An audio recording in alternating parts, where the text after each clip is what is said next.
Hello, and welcome back to EPG. I'm, of course, Greg, your host. As I mentioned in another video, I'm a big fan of baths and spas and all that fun stuff. But I never really had a chance to try natural hot springs until I got to Iceland. So I'd like to talk a little bit about two places that I went when I was in Iceland, right outside of Reykjavik. For those that don't know, Iceland has a lot of geothermic energy, so that is how they heat a lot of the water on the island. And then they decided to turn some of these into baths and lagoons. So the first one I want to talk about is a secret lagoon.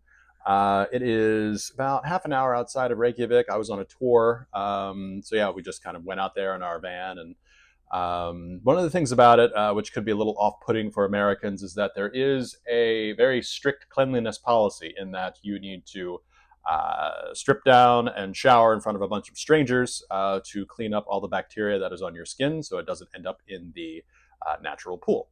Yeah, so that's something to kind of be aware of before you do that. Anyway, after you are done cleaning up, you put on your bathing suit and then you head out, and there's like a little patio area. And then you can just hop right into the very warm water. It's rocky bottom, but it's nothing jagged. It's just black rocks down there, and then you can just walk around and soak and hang out. What's cool about it, there are two separate cool things about it. One is that they have a boardwalk that goes around the outside and has a location of all the little feeder pools with their boiling water. Doesn't look like it's boiling, but when you feel the heat coming off of it, you know it's boiling. So those are kind of like the feeders for the bigger pool, but everything's cooled down, so the water isn't boiling, in the pool that you are in.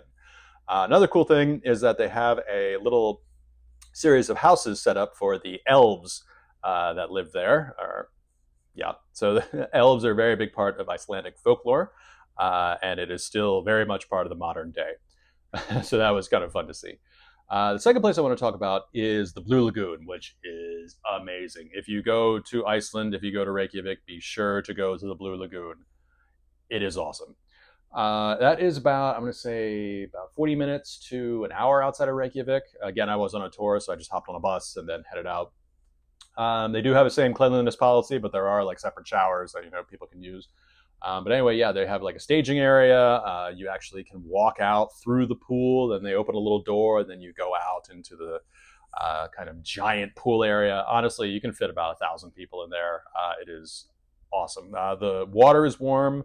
It's milky white. It has minerals in it. It's great. And when I was part of the tour, you got a free face mask. They dump a whole bunch of mud into your hands. You just place it on there, and then you can wash it off. They also give you a free drink. There is a bar available if you are interested in having a libation while you are just relaxing. They have wet saunas. They have dry saunas.